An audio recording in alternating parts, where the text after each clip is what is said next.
गांव से आते समय निर्मला जी की आंखें गीली हो गई थी। पति की मृत्यु के पश्चात सभी ने बहुत प्यार से उनको संभाला था। आज अपने बेटा बहू के पास शहर जा रही थी।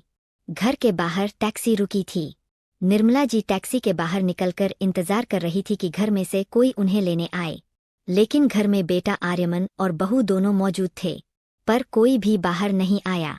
हालांकि तेजस्वी ने गेट खोला। इतने में आर्यमन ने तेजस्वी से पूछा, कौन है? तेजस्वी ने कहा, और कौन होगा, तुम्हारी माँ है, कहकर वह दरवाजा खुला छोड़कर वापस अपने काम में लग गई। इधर आर्यमन ने भी ज्यादा कुछ ध्यान नहीं दिया और क्रिकेट मैच देखने में व्यस्त हो गया, जिसके लिए आज उसने छुट्टी ली थी। कुछ देर बाहर निर्मला जी इंतजार करती रही, पर टैक्सी वाले को तो वापस जाना था। उसने निर्मला जी को टोका तो टैक्सी वाले को कहकर उन्होंने अपना सामान घर के दरवाजे तक रखवाया और उसे पैसे देकर घर में आ गई। निर्मला जी पहले से काफी कमजोर हो चुकी थी। जैसे तैसे कदम बढ़ाती हुई घर में प्रवेश किया। निर्मला जी ने आर्यमन को तेजस्वी दोनों की तरफ देखा, लेकिन दोनों ने ही उनकी तरफ देखने की जहमत नहीं उठाई। दोनों की ऐसी बेरुखी देखकर उनका दिल रोने को हुआ। जैसे तैसे अपने कमरे की तरफ जाने लगी कि इतने में तेजस्वी बोली, अरे उधर कहाँ जा रही है माँ जी? अब वह आपका कमरा नहीं है, आपका सामान यहाँ स्टोर रूम में रख दिया है। वह एक पल के लिए वहीं खड़ी तेजस्वी की तरफ देखती रह गई, पर कुछ बोल ना पाई। बस आंखों में आंसू आ गए। तेजस्वी ने आर्यमन को इशारा किया। तब आर्यमन ने माँ के तरफ देखते हुए बड़ी बेफिक्री से कहा, अब आपको बड़े कमरे की क्या जरूरत है माँ? पहले तो चलो पापा थे, पर अब तो वह भी नहीं है, और वैसे भी अब आपकी बहू गर्भवती है, तो बड़े कमरे की जरूरत तो हमें पड़ेगी ना, इसलिए आपका सामान स्टोर रूम में शिफ्ट कर दिया है। वैसे भी बड़ा कमरा तो घर के मुखिया का होता है, और मैं आपका इकलौता बेटा हूँ। अब पापा तो रहे नहीं, अब इस घर का मुखिया मैं ही हूँ। मुखिया निर्मला जी के मुंह से सिर्फ इतना ही निकला तो आर्यमन बोला, और नहीं तो क्या, अब मैं घर के खर्चे उठाऊंगा तो मैं ही मुखिया हूं ना, और अब सबको मेरी बात माननी ही पड़ेगी। निर्मला जी की आंखों में बने छोटे कमरे की तरफ देखा तो आर्यमन बोला, वहाँ क्या है माँ? रात तेजस्वी की डिलीवरी के लिए उसकी बहन आ रही है, उसे परेशानी ना हो तो इस कारण वह रूम उसके लिए रखा है, और गेस्ट रूम में तो आपको पता है मेहमान रहते हैं। अब वह कोई मेहमान थोड़ी ना है, वह तो घर की ही है। कल को बच्चा होगा, कोई प्रोग्राम करेंगे, कोई मेहमान आए तो उनके लिए वह रूम तो रखना पड़ेगा ना, इसलिए गेस्ट रूम को हाथ भी नहीं लगाया। आर्यमन की बात सुनकर जैसे निर्मला जी के पैरों को किसी ने जंजीरों से बांध दिया हो। पैर स्टोर रूम की तरफ बढ़ ही नहीं रहे थे। जैसे तैसे एक कदम आगे बढ़ाया ही था कि आर्यमन बोला, अरे माँ, अपना सामान भी तो लेती जाओ और दरवाजा बंद कर दो। आपको कुछ खाना पीना हो तो रसोई से ले लेना। निर्मला जी जैसे तैसे वापस दरवाजे पर आई और अपने सामान को घसीटते हुए स्टोर रूम में ले आई। स्टोर रूम में आकर देखा तो एक चारपाई बिछी हुई थी। उनके शादी के समय के पुरानी गोदरेज अलमारी रखी हुई थी, और वह पुराना टेबल रखा हुआ था, जिसे निर्मला जी ने कई बार बेचने की कोशिश की, पर उनके पति संजय ने उसे बेचने नहीं दिया। कहते थे, अरे खराब थोड़ी ना हुआ है, क्या पता कब काम में आ जाए। पर यह नहीं पता था कि यह टेबल निर्मला जी के काम में आएगी। आंखों में आंसू लिए वह चारपाई पर बैठ गई। अभी 2 महीने पहले तक तो सब ठीक था। बेटे बहू पिता के डर से ही सही सेवा तो करते थे। घर में हंसी खुशी का माहौल रहता था। एक दिन संजय जी ने अपने पैतृक गांव जाने की जिद की तो निर्मला जी ने मना कर दिया। रहने दो, बहू का 7वां महीना चल रहा है, ऐसे में उसे छोड़कर जाना अच्छी बात नहीं है। पर आर्यमन और तेजस्वी के समझाने पर वह उनके साथ गांव चली गई। वहां पर जेठ जेठानी, देवर देवरानी सबका परिवार था।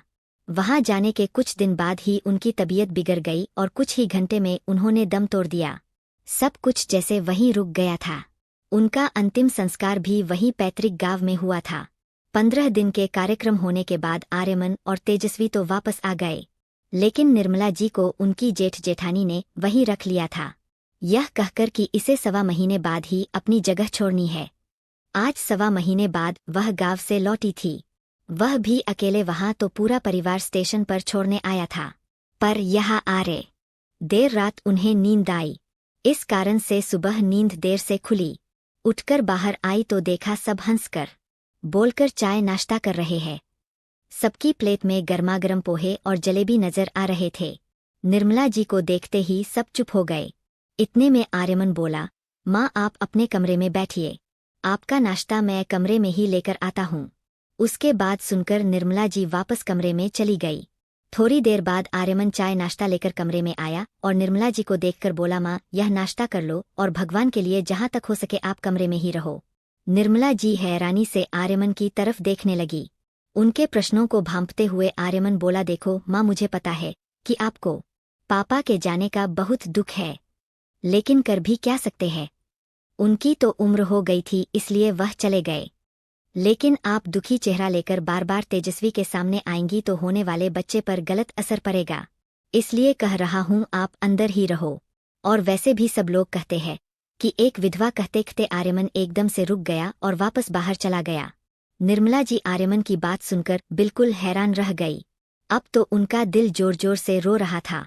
उन्हें समझ ही नहीं आ रहा था कि उनके बेटे में दिल है या पत्थर। वह अपनी माँ के लिए ऐसा कैसे सोच सकता है।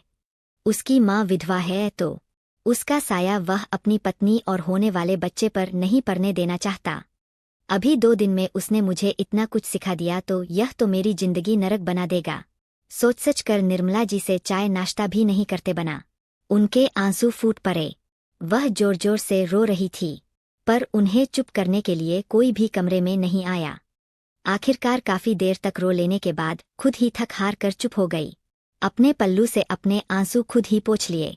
आखिर देर तक आर्यमन रहने के बाद निर्मला जी एक निर्णय पर पहुंची। रात को जब आर्यमन ऑफिस से वापस घर गया, उसके बाद बाहर वाले कमरे में बैठकर सब लोग हंसी जाक कर रहे थे। उस समय निर्मला जी भी उस कमरे में आ गई और वहीं सोफे पर आकर बैठ गई। उनके आते ही सब लोग चुप हो गए, जबकि आर्यमन ने घूर कर अपनी माँ जी को देखा जैसे कह रही हो कि सुबह समझाया था ना, फिर यहाँ क्यों आई है। लेकिन निर्मला जी चुपचाप आर्यमन की तरफ देख रही थी। आखिर आर्यमन को बोलना ही पड़ा, मन आपको सुबह समझाया था ना, फिर क्यों आई हो। आप बाहर कहा था ना आपका साया मेरे बच्चे के लिए ठीक नहीं है। निर्मला जी ने मुस्कुराकर कहा, हाँ याद है, तूने कहा था कि मेरा साया तेरे बच्चे के लिए ठीक नहीं है, क्योंकि मैं विधवा हो गई हूँ। पर बेटा जब मेरा साया तेरी पत्नी और बच्चे के लिए ठीक नहीं है तो अपनी पत्नी को यहाँ से लेकर कहीं और चला जा। निर्मला जी की बात सुनकर आर्यमन भड़क गया। मैं क्यों घर छोड़कर जाऊं? अब घर का मुखिया मैं हूँ और आप इस तरह से मुझसे बात नहीं कर सकती। मुखिया जी आपको बता दूं कि यह घर मेरे नाम पर तो किस खुशी में आप घर के मुखिया बनने को तैयार हो गए। तभी तेजस्वी बोल, माँ जी आपको बता दें कि अब घर के सारे खर्चे यह उठाते हैं, आपके बस की बात नहीं आटे दाल के लिए पैसे कमाना। अब तो निर्मला जी खड़े होते हुए बोली, अच्छा इसकी चिंता तू मत कर, वैसे भी तेरे पति के हाथ का आटा दाल मैंने नहीं खाए। जब तक मेरे पति थे उन्होंने घर का खर्चा दिया था। उनकी जेब मौत हुई, जब मौत हुई तब मैं गांव में थी और जब से मैं यहाँ आई हूँ तब से मैंने तुम्हारे घर का तो कुछ खाया ही नहीं, इसलिए मुझे आटे दाल का ताना मत देना। अपने आटे दाल का बंदोबस्त खुद कर लूंगी, तुम लोग अपना बंदोबस्त कहीं और कर लो। निर्मला जी का साफ साफ रुख देखकर अब तो तेजस्वी की मम्मी बोले, अरे समधन जी आप तो बच्चों की बात को दिल पर ले रही हो, बच्चे ही तो है, माफ कर दो। माफ कीजिएगा समधन जी, यह बच्चे नहीं है, बच्चों के माँ बाप आप बनने वाले हैं। और उस समय आप क्यों नहीं बोली जब यह मेरे साथ इस तरह का व्यवहार कर रहे थे। आप भी तो कल से ही घर में है ना। मुझे कुछ नहीं सुनना है। अपनी बेटी और दामाद से कहिए कि अपना बंदोबस्त कहीं और कर ले। अब इन्हें इस घर में नहीं रहने दूंगी। तेजस्वी की माँ ने बहुत समझाने का प्रयास किया। सबके समझाने के बाद भी निर्मला जी झुकने को तैयार नहीं थी। काफी देर बाद फिर यह निर्णय निकला कि तेजस्वी को उसकी मम्मी मायके ले जाएगी और वहीं उसकी डिलीवरी कराएंगे। उस दौरान आर्यमन यहाँ घर का बंदोबस्त कर लेगा और अगर घर का बंदोबस्त नहीं कर पाता है तो घर का किराया देकर ही इस घर में रह सकता है। यह कहानी पूर्ण रूप से काल्पनिक है और किसी भी वास्तविक व्यक्ति जीवित या मृत्यु या घटना से इसका कोई संबंध नहीं है। इसका उद्देश्य केवल पाठकों का मनोरंजन करना